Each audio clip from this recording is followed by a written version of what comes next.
The Struggling Artist Record Club is a vinyl record subscription service where I hunt and curate the best punk and punk-adjacent music out there and mail their record to your door each and every month. Imagine finding your new favorite band from across the country without ever having to leave the house. It doesn't get much better than that. The excitement of discovering new music just got that much easier. As a member of the Struggling Artist Record Club, you are going to receive some of the best music you've ever heard from bands you may never even heard of. Whether you've been collecting records for years or just starting out, the Struggling Artist Record Club is designed specifically for you. And right now, all new members get a Struggling Artist Record Club exclusive along with the monthly selection. So head to StrugglingArtistRecordClub.com, pick a membership, and start building that collection today. Hey, this is Rev from the Drowns, and if you still believe in rock and roll, then keep the dial set here at the Struggling Artist Podcast. You're listening to the Struggling Artist Podcast. People need to be entertained. They need the distraction.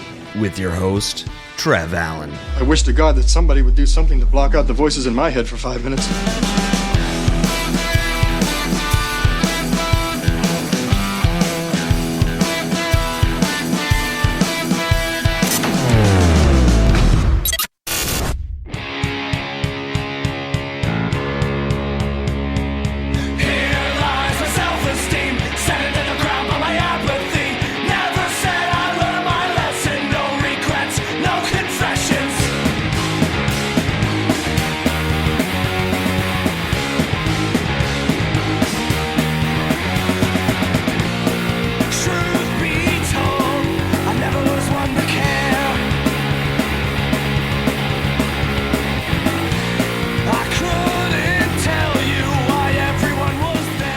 Struggling Artist Record Club recap for February, which is for Massachusetts' own Sky Tigers. Since we did our favorite shows of 2025 last time, let's stick with the show's theme and discuss our first punk show we went to. Dave, what was your first punk show?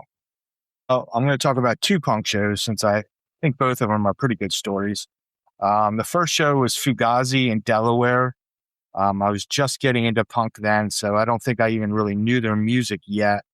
I was either a freshman in high school or in 8th grade, not really sure. I remember there were tons of people there.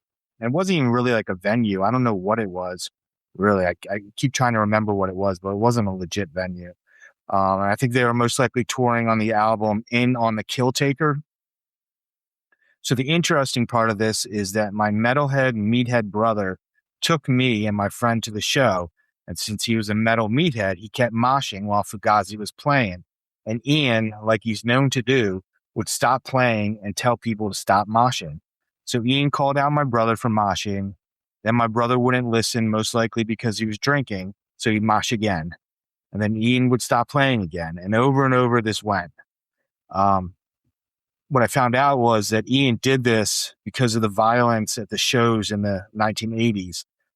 Moshing often led to violence. So he figured, well, maybe if I stopped the moshing, there would be less violence. Right after that, the second show I went to was the Bouncing Souls record release show for the first album, The Good, the Bad, and the Argyle. But what's interesting about this is I wasn't there for the Bouncing Souls. In fact, I never even knew them. I was there for SNFU. And my parents, I was playing soccer at the time, so the soccer game ended, and then my parents picked up my friend, and they drove us to the sold-out show at the Chocadera in Philadelphia. And there was just punks everywhere. Everywhere you looked, punks. And my parents started getting a little worried, because I'm Mr. Soccer guy, not Mr. Punk guy yet. And then there was all these punks with dogs, and then my parents are big dog people, and they were petting the dogs and talking to the punks. And they're like, oh, these people are actually really nice. We'll let you go in, and we'll go. It was in Chinatown, so they went and got some Chinese food. And then the place went absolutely wild for the Bouncing Souls, just completely erupted.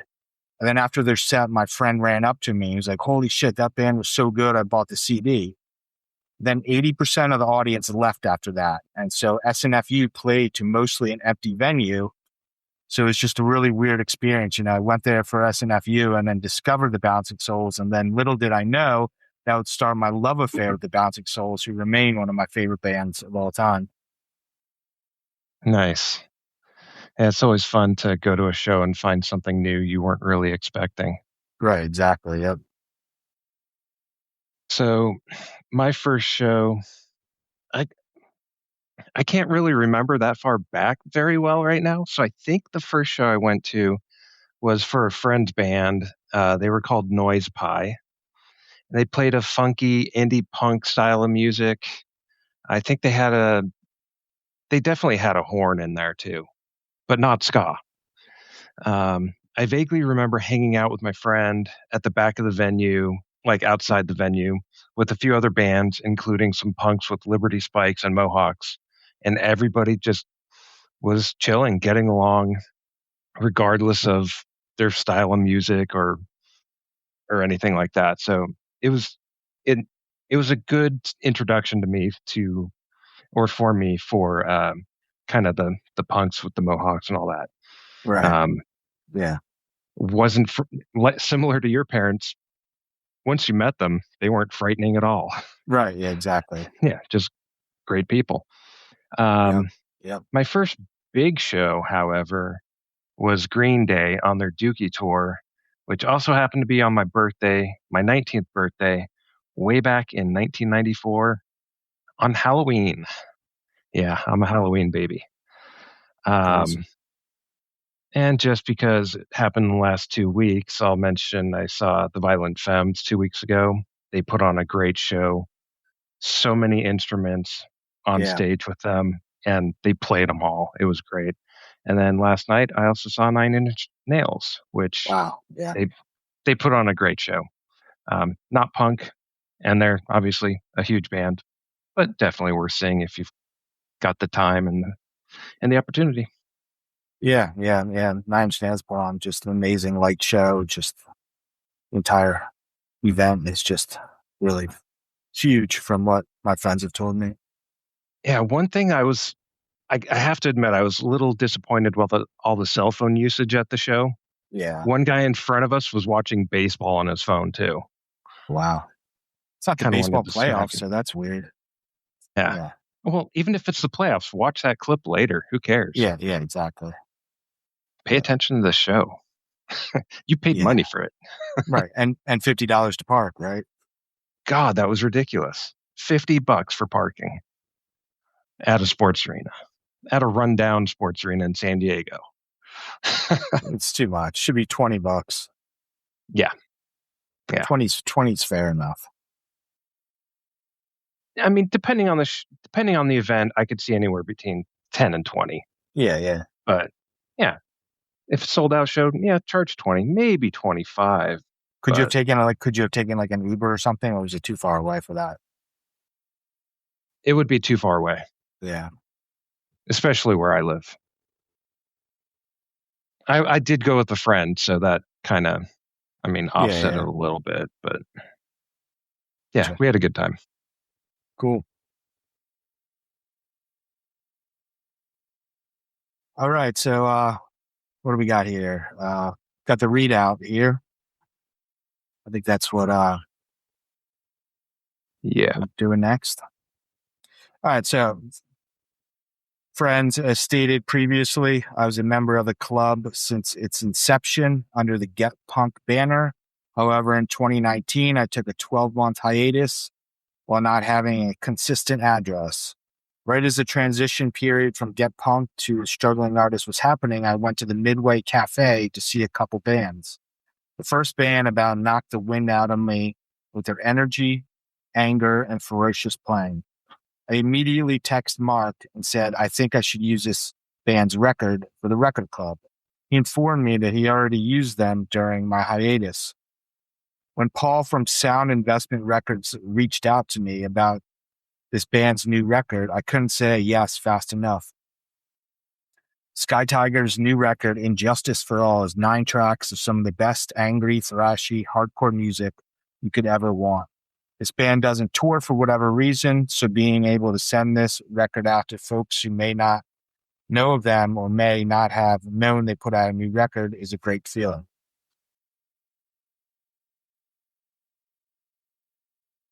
Okay. Thanks for reading that. We did get another review from Jerky Bill on Instagram. So I'm going to go ahead and read that. Mail Today brought February at the Struggling Artist Record Club release, Sky Tigers. Oh my goodness, I can't speak.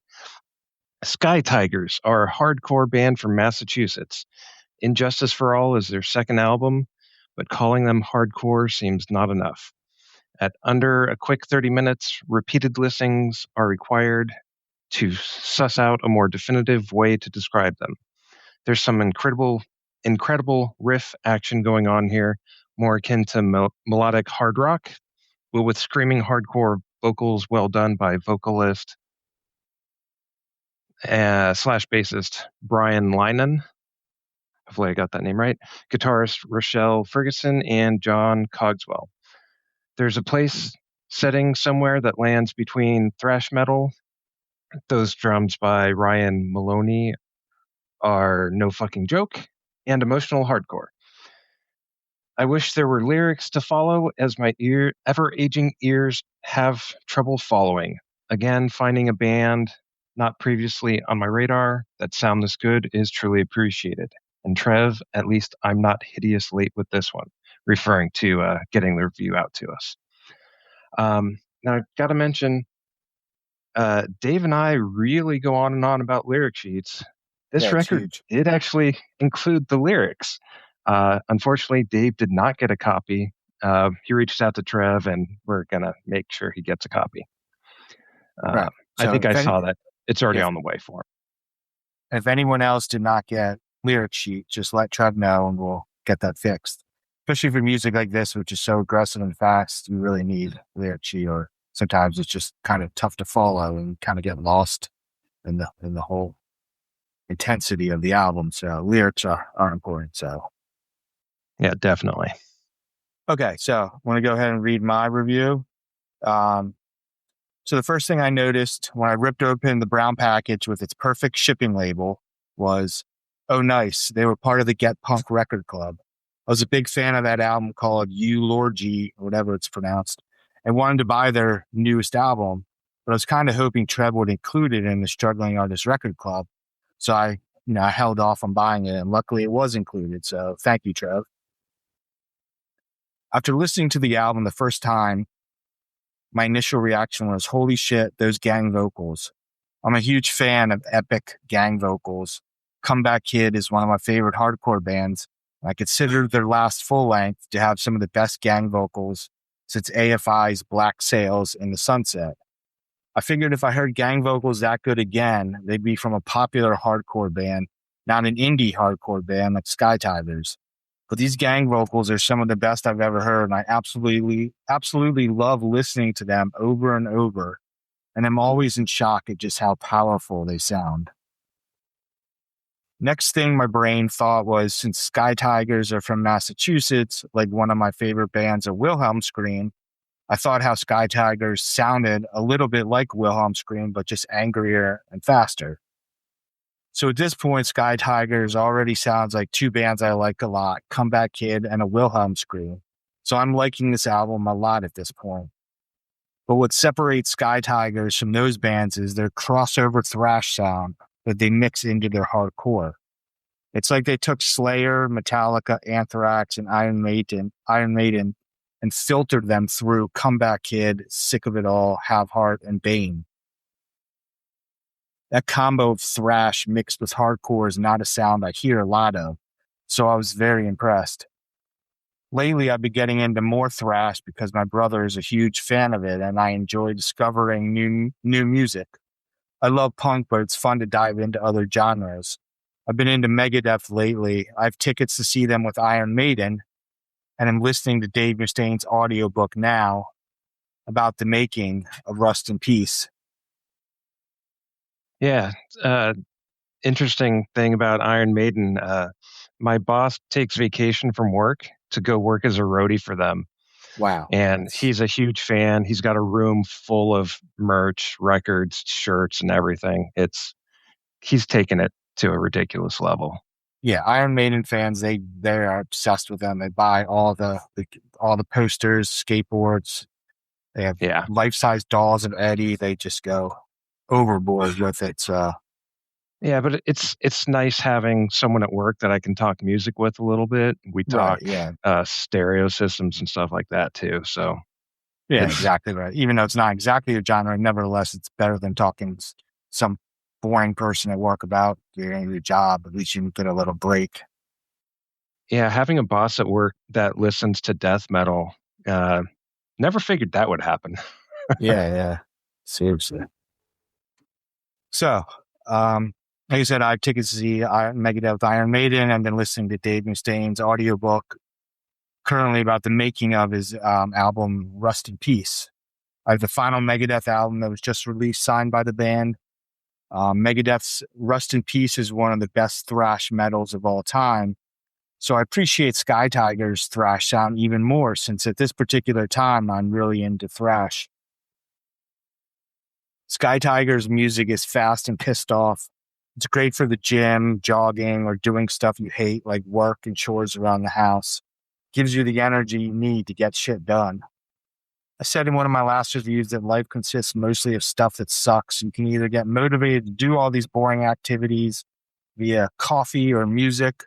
I can't drink coffee because of my anxiety, so I can only handle 1 or 2 cups of green tea for my caffeine intake, which doesn't do too much really. So usually I just rely on music. Sky Tigers gets me amped up every time I listen. They get me ready to clean floors, change 5 cat litter boxes, and work 8 hours at a boring, soul-sucking job. Sky Tigers have been a band for 16 years now. Some of their members are in the Promised End, which is also part of the Struggling Artists Record Club a few years ago. Like Mike from Unseemlier, these guys and gals are lifers. They'll be playing music until the very end. The bassist, Rochelle, is from Lansdowne, which is just outside of Philly, where I lived for 2 years, so I thought that was cool. Speaking of Rochelle, I was hoping to hear her voice a little more on this album. Well, to hear her voice at all on this album. Struggling Artists Record Club has had albums with amazing female vocals in the past. Bands like 40 Reps and Unseemlier. So I was hoping we might get to hear from her. My only complaint about this album is that it's 24 minutes of fast and furious songs.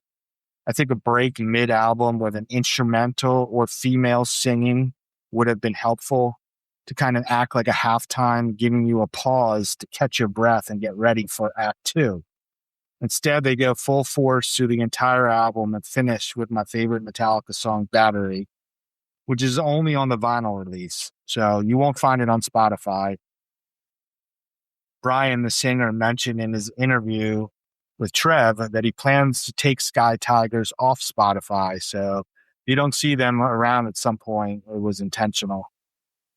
So I think adding a slower song with Rochelle having some singing would have benefited this album and gave it some variety instead of just a blazing, fast, thrash, hardcore songs.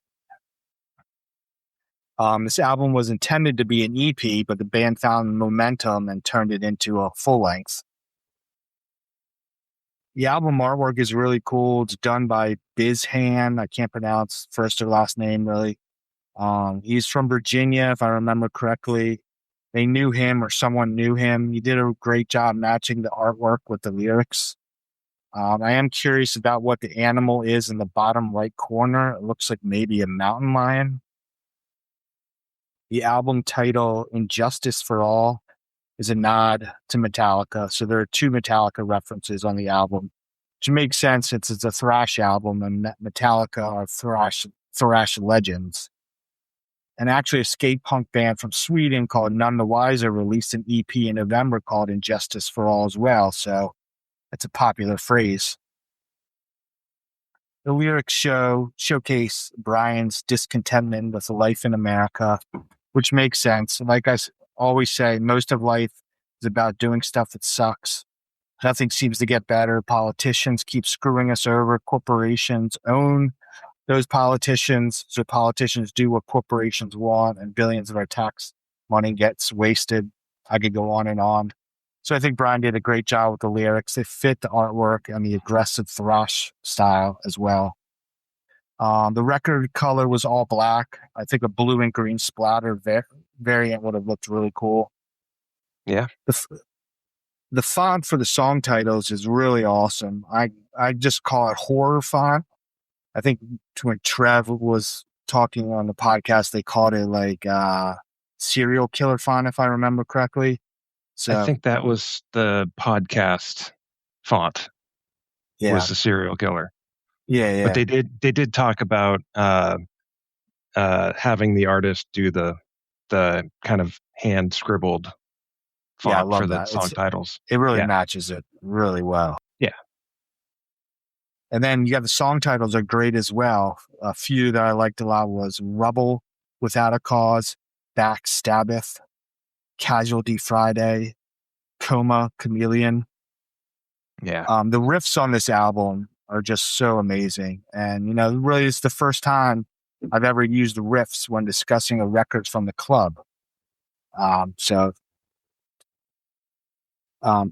Sky Tigers, they play live about once a month, but not outside of Massachusetts, because Brian feels that planning a tour and driving there and finding where to sleep and eat outweighs the joys of playing. And I would kind of agree with him. I've never toured, but I would think when you're in your 40s and have a family and work, do you really want to plan a tour?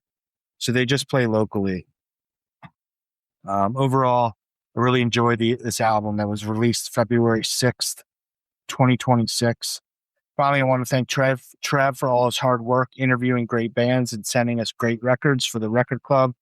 I've been a member of the Record Club for over 6 years now and have not missed a single month. So I encourage everyone to join as well. You will not be disappointed. Ryan, if you want to speak about it. Yeah. So first off, I've got to admit, I'm not really a huge fan of hardcore. I do like a few bands. I mentioned going to see H2O, enjoyed their show. It's just not the musical style I listen to frequently. And So real certainly quick, not.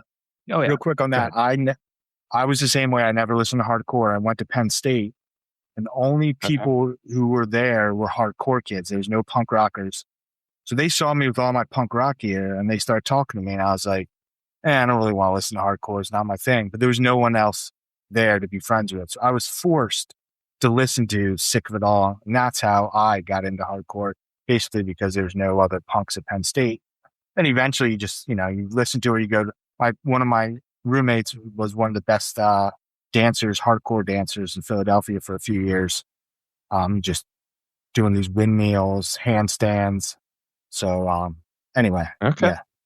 So that's I mean, I'd hear bands on compilation albums and things like that where you'd get their popular songs, and so I always enjoyed those. But it's not something I listen to, and definitely not when it's blended with the thrashy sound. It's kind of just not my thing. right. Yeah. And the first time I listened to the record, it was a digital copy played on my phone, and to be completely honest, I didn't feel the record was for me. Hardcore is one of those genres that can be brushed off as just noise, and that's how I felt initially about this record.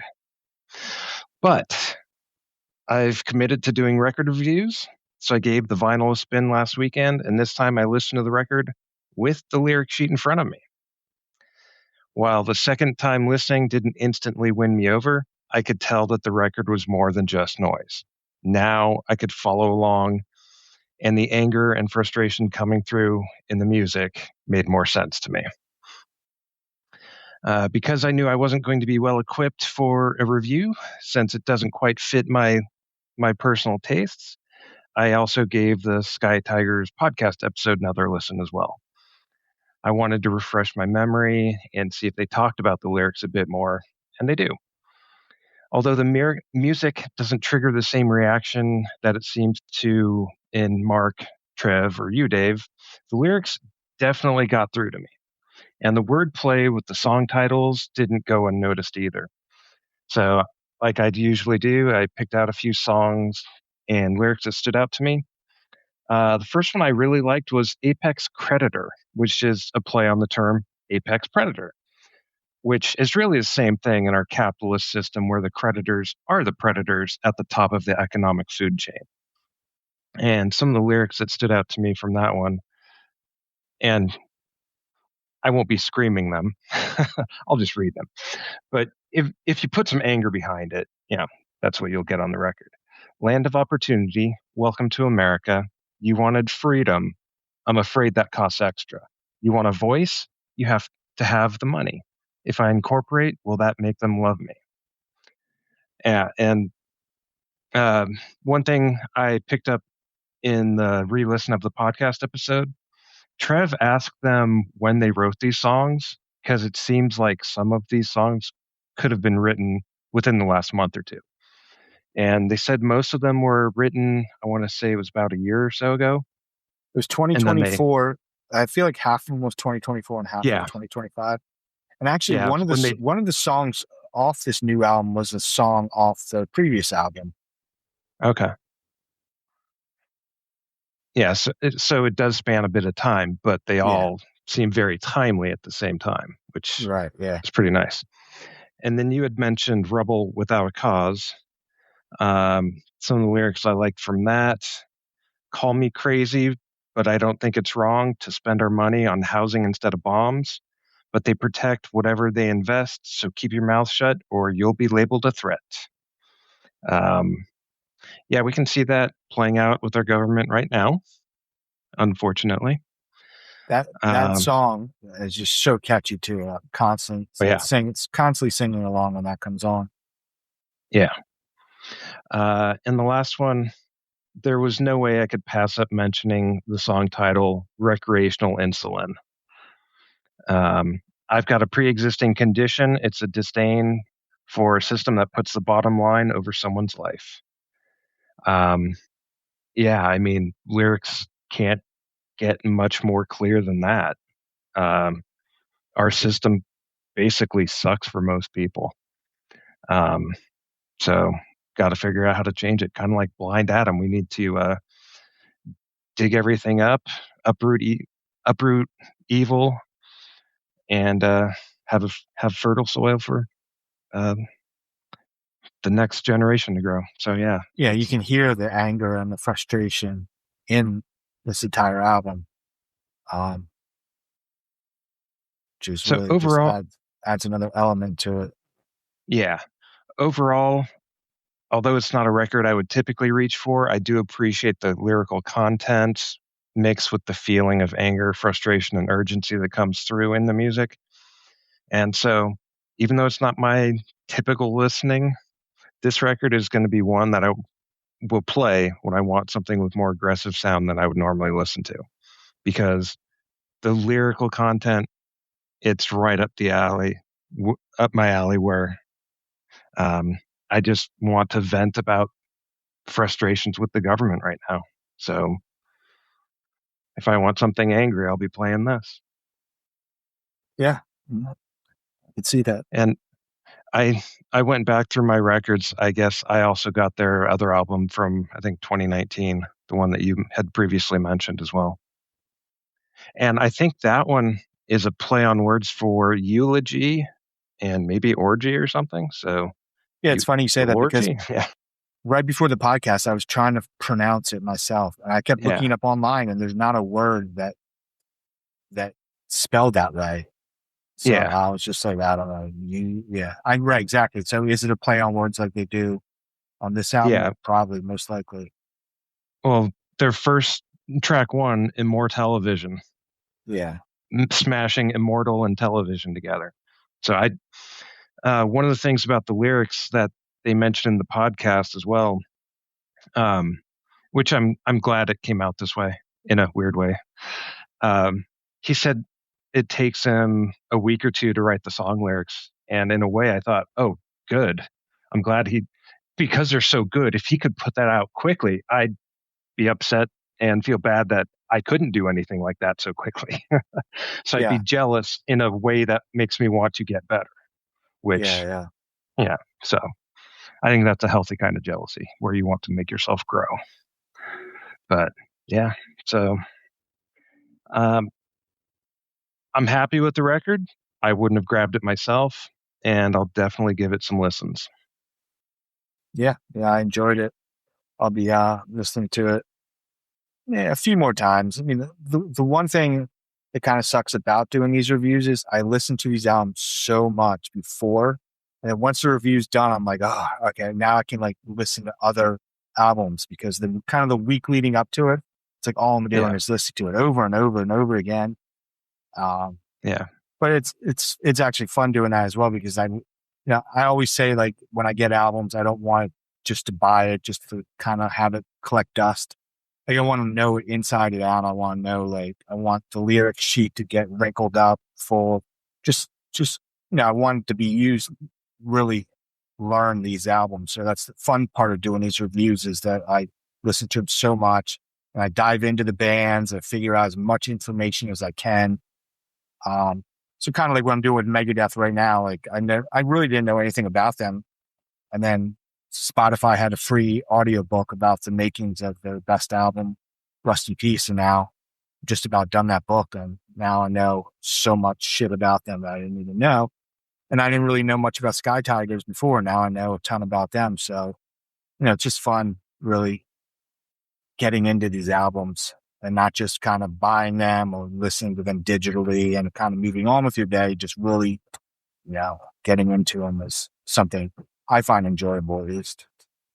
Yeah. And then once you have them in your head as you kind of where it's going to fit in what you want to listen to, 2 months down the road, when you're in a mood where you want to listen to something aggressive or whatever, you can reach back and grab that record because it'll do. It'll fit the bill. It's a good point you make. It's a good point you make, because I have noticed usually about 3 months after I do a review, I'm then kind of going back into that, because I know, I took a break, and then when I'm in a mood for a certain type of genre, I know I can rely on that album, because I dove into it so hardcore for the review.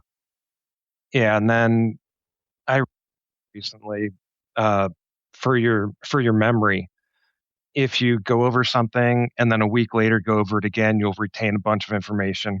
And then if you keep reviewing it monthly after that, you'll retain that information longer. So by doing this review, we're cramming everything in. And then if we touch on it a little bit later, and then every time, just touch on it a little bit, a lot of these albums are going to stick with us a lot better as well. Interesting. Yeah, because I do struggle with trying to figure out when to stop listening to an album. I have albums landing each week, and it's kind of like, when do you decide that, and you've listened to an album, you've digested it, it, and then you put it on the shelf to move on to another album. So many albums, I'm like, I go back a few weeks later, I'm like, do I really, am I done with this album for right now? And I'll put it back on, and just, it can be a little difficult, at least for me, trying to figure out when, because I just buy way too many records, when to put them aside and be like, okay, I'm kind of done for this, done with this album right now. And then usually I'll be like, no, I'm not done. Like 2 days later, I'm like, no, give me one more listen. I don't think I gave it the attention it deserved. So that can kind of like be annoying for me, at least, just trying to figure out when I'm done, when I've listened to an album enough, Yeah, so. No, that makes sense. I listen to albums on repeat when I get them, usually. If it's a band that I'm familiar with, like every Swingin' Utters album, I'm going to buy and listen to it repeatedly. So I definitely get that. And how long do you listen to it? How many times? Right. Exactly. For me, it's almost once I'm singing along with every song. Yeah. If that's again, that's why I keep saying lyrics are so important, because without them, I'm really not going to digest the album. I'm not going to give it its full attention, at least in my mind. So, again, that's why I always just emphasize the lyrics. And that's where the lyrics saved this album for me. Without them, I would have written it off. Yeah, no, totally. So that little piece of paper that's a lot. But yeah, worked wonders for me on this one. And again, bands, if you don't want to do, because Treble used to kind of give me some shit saying, well, it costs extra to print the lyrics. So I said, fine, just put them on Bandcamp. Problem solved. Like, it's not, I understand if you, I just want them somewhere. I don't give a shit where they are. Preferably, I'd like to hold them because I don't want to look at my computer monitor while listening to a record. I'd rather just hold the lyrics. But anyway, as long as they're somewhere, I'm fine with it. Even with that, I've bought albums from smaller, completely indie bands, and they will just have like a piece of paper from their own printer stuffed in there. That works. Yeah, anything works, right? Just have them somewhere. Or if you're like a really mellow band, like maybe you don't really need the lyrics because if you're mellow, but generally the music I listen to has enough energy and enough, pace and fastness to it. I need the lyrics too. But if it's like a country, I don't really listen to country, but I'd say maybe folk punk might not need them as much. But even then, it's just nice to exactly be able. Oh, that's what they said. Right. Yeah. So, all right. So we'll be back next month. Next month. Yeah. Yep. We're on the same page. Yeah. See ya. Yep. See ya.